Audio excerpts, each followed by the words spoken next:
It's good to see all of you. Welcome. I'm glad to have this opportunity with the Foreign Minister to address some of the questions you probably have. I'll start with a very brief introductory remarks that say, first, thank you. Thank you for your support. And it warms our heart to see that. Some of the governments here had actually the Israeli flag flown on their buildings during a very difficult moment for us. We appreciate that, and we appreciate the expressions of support that came from all of you. I also want to use this opportunity to ask the ambassadors of Thailand and India to send my personal condolences to the families of their citizens who were killed, murdered by Hamas rockets. Two agricultural workers from Thailand, one Indian caregiver. And I think this is just one more manifestation of the fact that Hamas indiscriminately targets everyone. They've actually killed two Israeli Arabs in Lod, targeted Tira, an Arab town. They're truly an equal opportunity murderer. They murder everyone, any civilians they can get their hands on. And they use civilians as they target civilians while hiding behind civilians, using them, as you know, as human shields. We'll have more to say about that in a minute. But this is the problem that we face. I think you're familiar with that. We didn't seek this conflict. In fact, we could see the origins of this particular outbreak in the cancellation of the Palestinian elections. Hamas was sure that it would gain considerable power, and when they saw that these elections were not going to take place, they sought to use the Jerusalem Day ceremonies and events around Jerusalem Day and the court proceedings in Sheikh Jarrah to incite riots, to incite violence in order to further their political goals. I have to say that we didn't expect quite a conflagration, but we knew what they were doing, and therefore what we did was everything in our power to de-escalate the potential conflict around Jerusalem and the Temple Mount. And we did three quite unprecedented things. The first thing is we asked the Israeli court on Sheikh Jarrah to postpone the proceedings. That's never been done before in Israel's history. And as you know, the court doesn't do my bidding. You can laugh.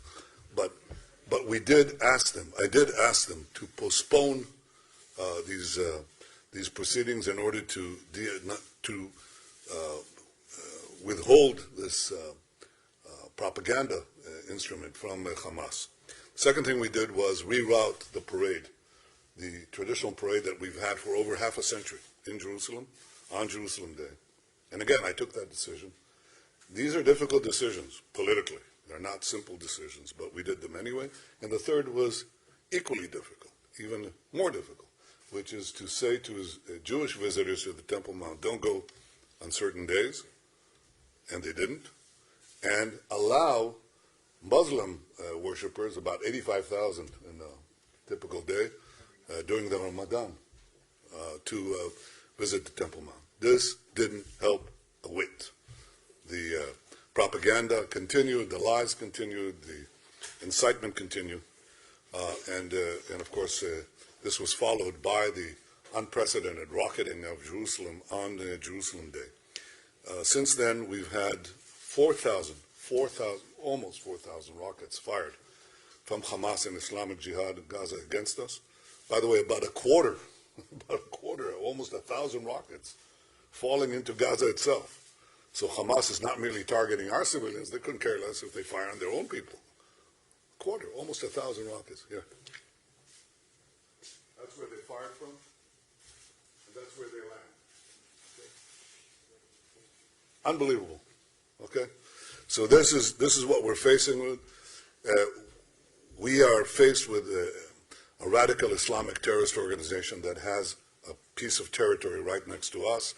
Some of you, many of you, are familiar with fighting such groups and formations and organizations elsewhere in the Middle East, and you know that once they have a territory, you need an enormous amount of power to degrade their capabilities and to degrade their will to fight. And some of this goes on for decades, as you well know, in other areas. So what we're trying to do is exactly that, degrade their capabilities, their terror capabilities, and degrade their will.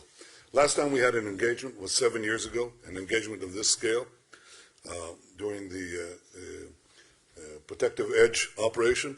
We won 7 years of quiet on this scale. We didn't have anything like this.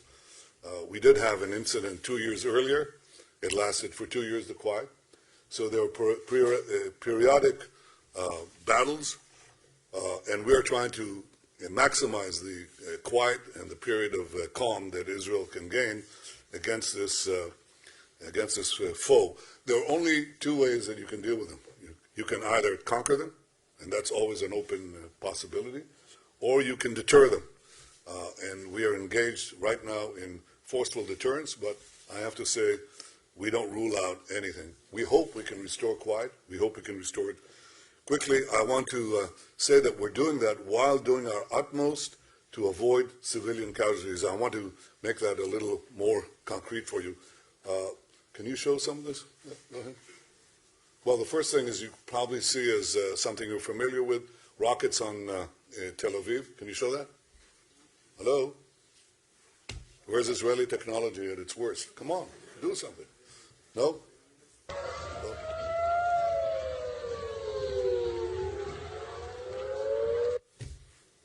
No? Okay. Can you show some of these slides? No? Let me,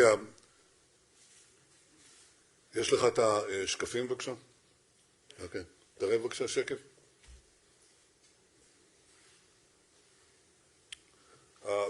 These are these rockets that are fired from civilian areas. You can see this. This is a typical civilian area. It's a neighborhood in Gaza. And look at the rockets being fired. Thousands of rockets fired from civilian areas. Next. This is the tunneling system that they have. You know that they had attack tunnels last time, 7 years ago. They had attack tunnels that were penetrating Israel, and we went to very costly efforts to neutralize them. We lost 70 people, 70 soldiers roughly, in doing that. This time, they couldn't do it because in the intervening period, we built an underground wall that prevented these tunnels from piercing, but they built a whole infrastructure throughout Gaza of an underground tunnel network in order to enable them to stock their weapons, their missiles, their command posts, their communication centers, and their fighters, and also to shoot from underground, just from small piers that they have. So all of Gaza has basically become an underground city. Under the Gaza city, you have Khan Yunis, all these places, they have these tunnels. And look what happens when we attack the tunnels. We attack the tunnels somewhere here, and they obviously don't have building inspectors there, okay? So they don't build the tunnels in such a way as that they'll be truly reinforced. And this is the result of our own, of our actions in their streets. You see where these tunnels are. They're all firmly in civilian areas. Next. We try to keep humanitarian aid to allow it to go through. We do everything we can there. But I have to say, too, that we've gone through special efforts. Do you have these videos? I want to show you a live video of how our pilots stop an attack because they don't want to have unnecessary civilian deaths, in this case, children. They see that. You don't have it? No? Okay, keep trying. All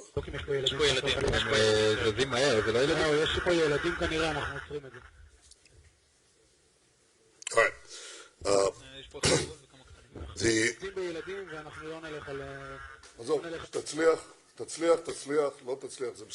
The main point that I want to make is that we go to unprecedented lengths to prevent civilian casualties. When you see those buildings that fall, there's not a single civilian death there. There's not a single death. Yeah. Okay. There are probably children there, so we're not going to do it. We think there are children there. We won't continue because the possibility there are children there. That's a live shot. Then can you show the targeting of buildings, please?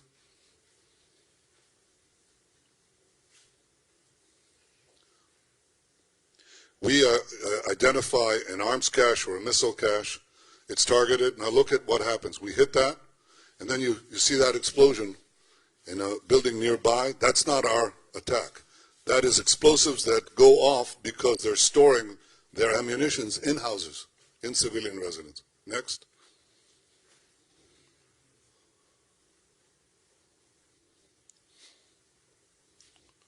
This is a warning shot. Doesn't do any damage, but it tells the people inside that we're targeting a building, which is a Hamas building, a military target, and people will leave. You'll soon see them leave. You see them leaving. People are leaving.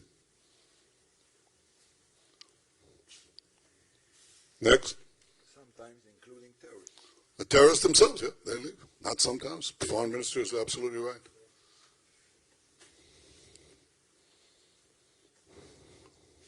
Well, that you're familiar with, I'm sure.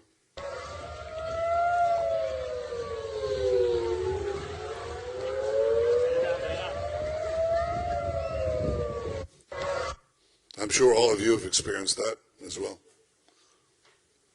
Yeshod?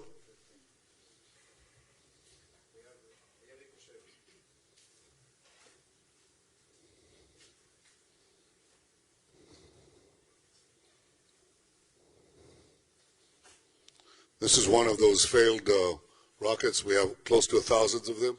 They fire in Gaza. It fails and falls inside Gaza and claims casualties there as well. I want to say a generic word about our efforts. Because Hamas is embedded deeply in civilian areas, because it uses civilian human shields, democracies have a choice. They can say there is nothing we can do. We will absorb attacks, okay, against our cities. We could do that. Or we could level the cities.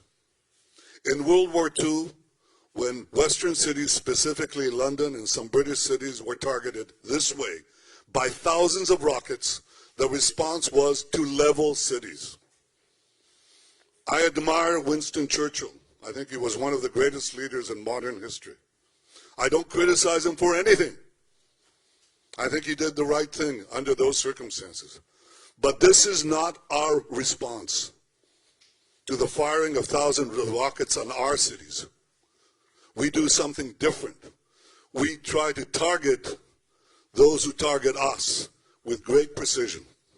That is not as surgical an operation as it is.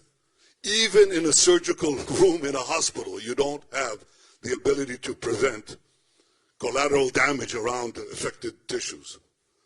Even then you can't. And certainly in a military operation you cannot.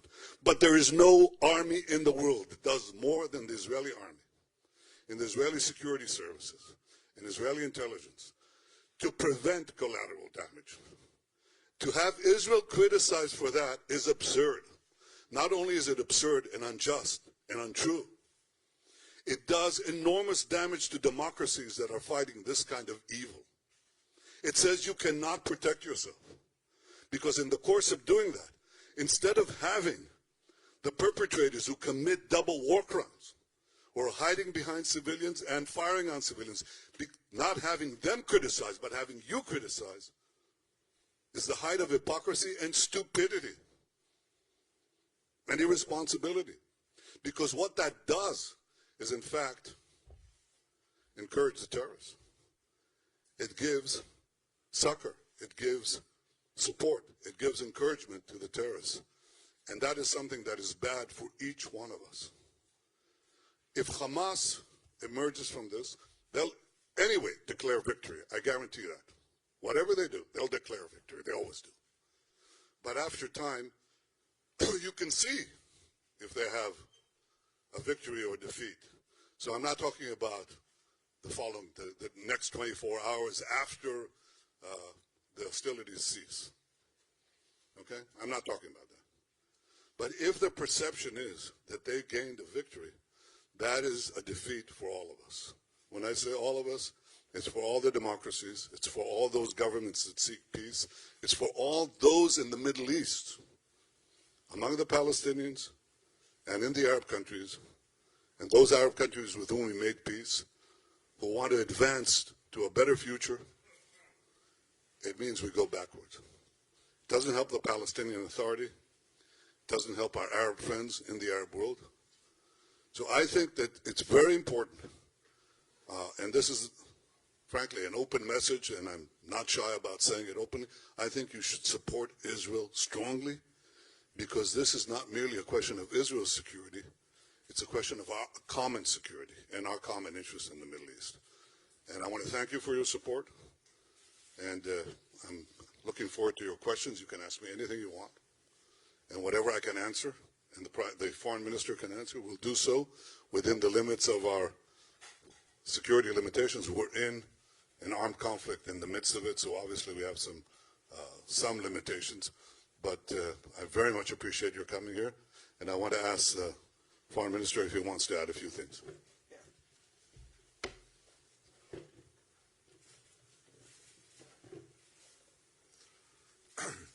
Thank you, Prime Minister. Never speak after the Prime Minister. I think I would like to first start by thanking you for coming and for your support. Many of your countries supported us and stand with us during this campaign, and we don't take it for trivial, and we highly appreciate it. I also want to thank Mr. Prime Minister. We have most, if not all, the Israeli ambassador on Zoom from around the world. They are doing and working day and night to protect the Israeli interests and to explain it to the world. You have all experienced what two-thirds of this country are experiencing and going through. You ran to shelters during the night, and you kind of got a taste from what we are experiencing. I think it's unbearable, and no country on the face of the earth would accept that. I want to convey my condolences to the Thailand government and to the Indian government, and we'll do our utmost to assist them in caring of their citizen. We are right now concentrating on providing humanitarian aid. Hopefully this day, unlike yesterday, the Hamas will not bombard the convoys. By the way, Prime Minister, I'm sure you know that yesterday we even suffered several casualties at the area's passage, including IDF soldiers, while we were trying to enter aid from all over, not just from Israel, to Gaza. I hope that will be a successful attempt today, as well as evacuating some international individuals from Gaza. They want to get out.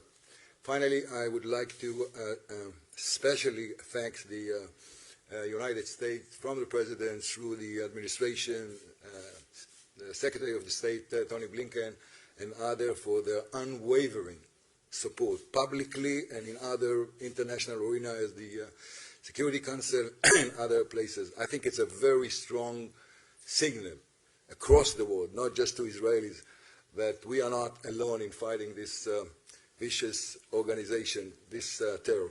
Finally, unfortunately, some of the countries are making similarities between Palestinian as an ambiguous term and Israel. Well, that's false. We have to call things by name. And the story here is that Hamas, in a cold, deliberate decision, as the Prime Minister explained to you so efficiently, decided to use Jerusalem in order to improve their political standing and to gain supremacy in the Palestinian street and arena after the election was cancelled. We cannot accept that. And we have to call things by name. It's not a time for political correctness. It's a terror organization. And we all, I think, have the same interest to threaten the moderate and to weaken the extremists. Thank you very much. Thank you, Foreign Minister. I'd now like to ask the press to leave the room. The press, please vacate the room as quickly as possible.